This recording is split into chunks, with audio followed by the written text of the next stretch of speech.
a incapacidade de fazer o certo, de fazer o bem, de trabalhar pelo plano de Deus, de fazer aquilo que se espera de uma pessoa. A preguiça é um pecado negativo, é regida pelo demônio Belfegor, que ataca as pessoas em horários muito específicos, como Beelzebu, o demônio da gula, o Lúcifer, o demônio da vaidade. A preguiça tem um demônio, Belfegor, que tem uma estratégia. Exemplo, Belfegor ataca muito após a principal refeição do dia, no nosso caso no Brasil, o almoço.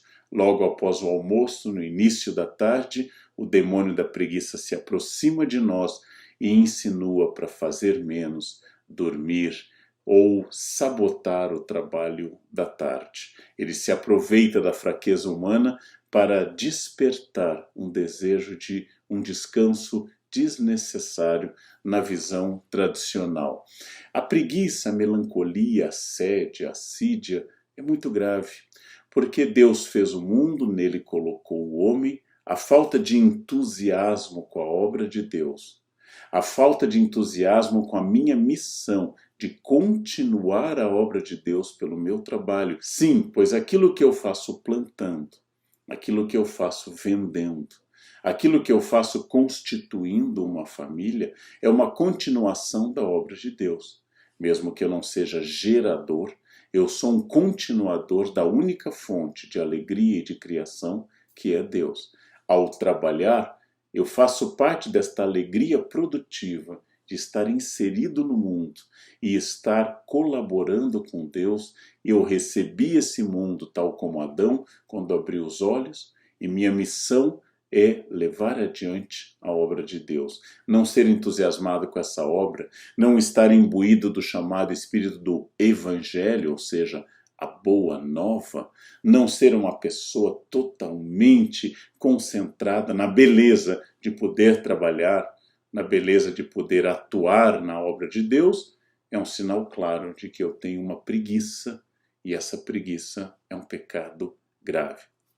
Há muito a ser feito no mundo, há muito a ser feito quanto a trabalho físico, há muito a ser feito quanto a trabalho intelectual, e não havendo trabalho físico ou intelectual, há muito a ser feito no contato com as pessoas, na disposição para as pessoas. Quando Dante Alighieri imagina a preguiça no purgatório, coloca, por exemplo, a imagem da prima Isabel recebendo a visita de Maria. Maria também grávida, mas vai auxiliar a prima mais velha que está prestes a ter João Batista. Mesmo tendo um problema de locomoção, com a gravidez já no seu estágio final, Maria vai ao encontro da prima ainda mais avançada na gravidez e mais velha para poder auxiliá-la. Esse é o sinônimo da antipreguiça. Ou seja, eu ignoro a minha realidade, eu ignoro a minha necessidade e vou ao encontro do outro. Por isso que a preguiça seria grave, porque ela é uma forma de egoísmo. É uma forma de eu dizer: o que importa é o meu problema e não o seu problema. O que importa é onde eu estou e não onde você está. O que importa é a minha necessidade. A preguiça é negativa e, por consequência, a preguiça também é uma forma de egoísmo.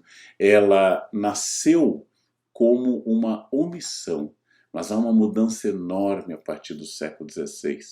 O calvinismo tornou o trabalho um sinal claro da eleição divina. Quando Deus ama alguém e quando alguém ama a Deus, o trabalho é uma espécie de oração permanente. O calvinismo exaltou o trabalho como uma condição da minha existência no mundo. O ócio, não fazer nada, passou a ser considerado um pecado cada vez mais grave. Deus não gostaria de uma vida contemplativa, Deus quer uma vida de ação. Se no início da Idade Média São Bento dizia ora et labora, vamos rezar e vamos trabalhar, Calvino vai constituir o trabalho como uma forma de oração. Ou seja, ao trabalhar constantemente, ao manter ocupada minha mente e minhas mãos, eu estou colaborando tanto com a obra de Deus que isso se torna em si um ato religioso. O cristão eleito por Deus é um grande trabalhador. O calvinismo, dizia Weber, o grande sociólogo alemão Max Weber, é uma das bases para o capitalismo. O capitalismo valorizou o trabalho e o calvinismo valorizou a redenção, a salvação do homem mediante trabalho. Assim, o trabalho passa a ser uma visão não como algo complementar ou apenas um castigo dado a Adão. Quando Adão pecou, Deus disse: ganharás o teu sustento, o teu pão com o suor do teu rosto. Eva ganhou o castigo de parir na dor e Adão ganhou o castigo do trabalho. Mas Calvino dá um sentido novo. Trabalho não é apenas castigo, trabalho é uma redenção, é uma forma de chegar a Deus. É um sinal claro de que eu tenho um plano neste mundo. E é claro que o capitalismo adorou essa ideia. Não é à toa que calvinismo e capitalismo prosperaram em áreas desenvolvidas, como Suíça, como Países Baixos, como regiões das Ilhas Britânicas, porque o calvinismo se associa a uma visão de empreendedor, de uma vida proativa, ou seja, a base de um capitalismo que acredita que o indivíduo é responsável pelo seu sucesso. A pobreza não é mais um plano de Deus, mas é fruto de uma falta de ação, de uma preguiça individual. O pobre é aquele que não aceitou ter visão de mundo produtiva e empreendedora. O pobre idealizado na Idade Média pelos franciscanos, a pobreza absoluta como sinal de entrega a Deus, dá lugar ao trabalho como sinal de entrega a Deus. E a pobreza passa a ser culpa do pobre. Essa é uma visão que existe no calvinismo e existe também em certas vertentes liberais do capitalismo. Não é à toa que cresce durante o capitalismo a individualização da preguiça. A preguiça não é mais fruto de uma influência de Saturno, como era vista a melancolia. A preguiça não é mais fruto de um plano. A preguiça não é mais apenas um pecado, mas é uma escolha individual. Eu decidi não me esforçar, não ser empreendedor, não ser protagonista, não levar adiante um plano de transformação do mundo. Eu decidi que a minha vida vai ser de menor produção, sem buscar inovação, sem buscar uma transformação que seria do indivíduo proativo. E assim é uma escolha minha, e eu sou culpado por isso. Não devo receber auxílio das pessoas ou do Estado, porque o erro é meu. O erro, o equívoco é meu.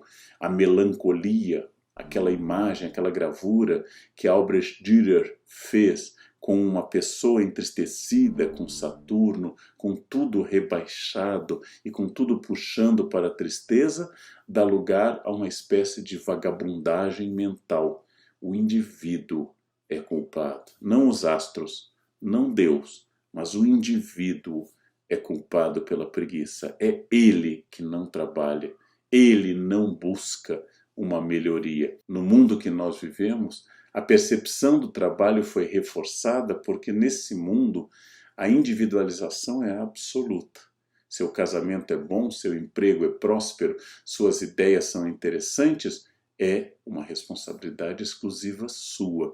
Nós cada vez lemos menos por elementos estruturantes, gerais, sociológicos, e cada vez mais como questões individuais, de escolhas individuais. Não é à toa que já no século XIX, em plena segunda revolução industrial, um militante socialista, genro de Marx, Paul Lafargue, lançou em 1880 o livro Direito à Preguiça. Ele disse claramente nessa obra que a santificação do trabalho, que a ideia de que o trabalho dignifica o homem, que a ascensão da preguiça com o pecado é uma criação dos patrões, porque os patrões precisam do trabalho do operário, do trabalho do colaborador, sem o qual não existiria a sua riqueza. Então se diz que o trabalho é o sentido e que uma vida tomada pelo trabalho é uma vida boa, produtiva, e este é o sentido da sociedade. Quando Lafargue fala em direito à preguiça, é uma crítica dele como um militante socialista contra o capitalismo. Em caminho completamente diferente, o italiano Domenico Di Masi, está vivo ainda, nasceu em 1938, lançou no fim do século XX, ou seja, mais de 110 anos depois da obra de Lafargue, lançou o Ócio Criativo. Não é exatamente uma crítica ao capitalismo como a obra de Lafargue, mas é a valorização de um equilíbrio maior entre a produtividade e a capacidade de criar. Domênico de Masi diz na obra, que no Brasil foi conhecida a partir do ano 2000, que nós temos que estruturar as atividades em combinação equilibrada de trabalho, estudo e lazer. Ou seja, não posso apenas focar no trabalho, eu tenho que valorizar o tempo livre, diz o Domênico de Masi. Eu tenho que colocar o tempo livre como uma condição para eu ter novas ideias, para eu refletir, para eu me tornar uma pessoa melhor, uma pessoa mais criativa que se distingue das máquinas.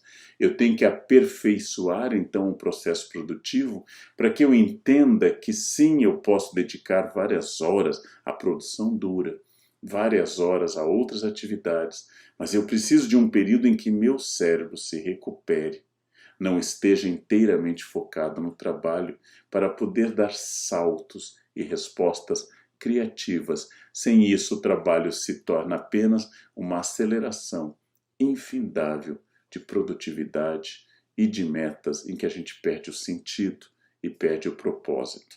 Enquanto Lafargue centrou sua crítica no capitalismo, Domênico de Masi quer um aperfeiçoamento da capacidade produtiva através do ócio criativo, ou seja, esse conhecimento distribuído de forma equilibrada, com maior equilíbrio social, inclusive de renda, ele será fundamental para que as pessoas tenham ideias através da distribuição consciente do tempo, que vai evitar essa atividade, esse homem tarefeiro que emenda uma coisa no outro e não tem visão estratégica.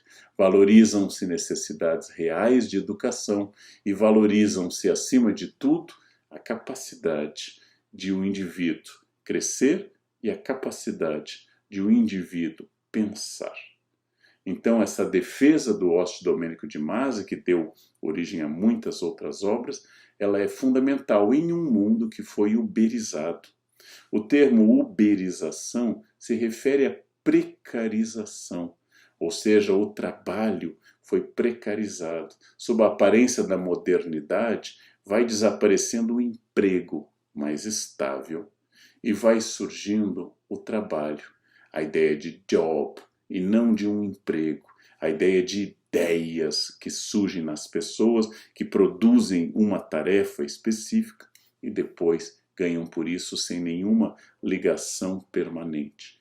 Em um mundo com cada vez menos emprego e cada vez mais trabalho, e mesmo assim demandando alta qualificação, voltamos às ideias de Domênico de Masi, porque hoje, mais do que nunca, com a precarização do trabalho, em países como o Brasil, com uma enorme questão sobre a formação dos trabalhadores, as questões do trabalho, do emprego, da precarização, da uberização do mundo se tornam ainda mais dramáticas. Ou seja, nossa fraqueza educacional, nossa fraqueza de preparo técnico para o trabalho, nossa fraqueza de produção de indivíduos pensantes e autônomos vai fazer esse discurso de um empreendedorismo livre, aberto, em que todo mundo concorre em condições iguais, alvo de um debate muito interessante. O que eu quis demonstrar desde o início é que a falta de cuidado, assídia, ou a tristeza estrutural, o pecado grave contra a alegria do Evangelho, a preguiça que emerge na Idade Moderna como uma resposta que tem diálogo, inclusive, com a valorização do trabalho no calvinismo e com uma necessidade cada vez maior de uma dedicação ao mundo produtivo na Revolução Industrial, faz surgir todo tipo de reação. A reação mais à esquerda, como Lafargue, e uma reação dentro da própria dinâmica da estrutura de trabalho, como a de Domênico de Masi. Discutir preguiça, direito ao ócio. Discutir o pecado capital da preguiça ressignificado como uma oportunidade estratégica de pensar, não como inação, mas como recusa de ação constante, quase psicótica, em torno de atividades que se sucedem, como no filme Tempos Modernos de Chaplin, que ele ironiza o indivíduo neurotizado pela linha de produção, resgatar a preguiça que de pecado em atitude que seria produtiva, como o ócio de Domênico de Masi, é talvez uma reflexão contemporânea, e o pecado da assídia sede, tornado melancolia, tornado preguiça, pode ser agora ressignificado em um mundo que demanda de novo pessoas que pensem, e para pensar que não estejam exaustas, que não estejam tomadas por metas, bater metas e, acima de tudo, sejam capazes de, afastadas do processo produtivo, se dar ao direito de olhar para tudo e dizer qual o melhor caminho, o que pressupõe um certo exercício de ócio que o calvinismo considerou pecado e Domênico de Masi considera a base de qualquer transformação de paradigma, de qualquer transformação do nosso mundo. Então, eis a chance para a gente pensar de forma objetiva qual a função do trabalho em um mundo que demanda cada vez mais através da técnica, em um mundo em que o herói Macunaíma, criado em 1928 por Mário de Andrade, nasce dizendo ai que preguiça, e na sua malandragem faz dessa preguiça, desse jeitinho, dessa capacidade de enganar aos outros, uma estratégia para existir num mundo injusto. A preguiça do herói Macunaíma é uma estratégia de um dominado sobre dominadores. A preguiça, no caso de Lafargue, é uma crítica à defesa do trabalho como algo que favorece ao grupo dos patrões. A preguiça, no caso de Domênico de Masi, é a capacidade de enfrentar de forma criativa um mundo que pede que você não pense, apenas produza. Logo, qual o papel do trabalho? Qual o papel da preguiça? Como esse ócio pode contar a seu favor? E como essas pausas podem torná-lo ainda mais produtivo ou, pelo menos, mais consciente? É a nossa capacidade de pensar sobre essas questões que faz com que o último dos 7 pecados capitais, a preguiça, possa então ser ressignificado. Você acompanhou na nossa evolução aqui, desde o primeiro grande pecado, o originador de todos os pecados, o orgulho. Você viu também a avareza, você viu a luxúria, você viu a inveja, você viu a ira, você viu também a gula. E agora você vê finalmente que a preguiça é mais um aspecto do comportamento humano e que refletir sobre essas características garante que você possa produzir uma visão mais clara e crítica de toda a humanidade, nos seus defeitos, nas suas glórias, nos seus pecados capitais, nas suas virtudes, do homem real que existe entre pecados e virtudes, entre preguiça e trabalho, e é capaz de ressignificar tudo isso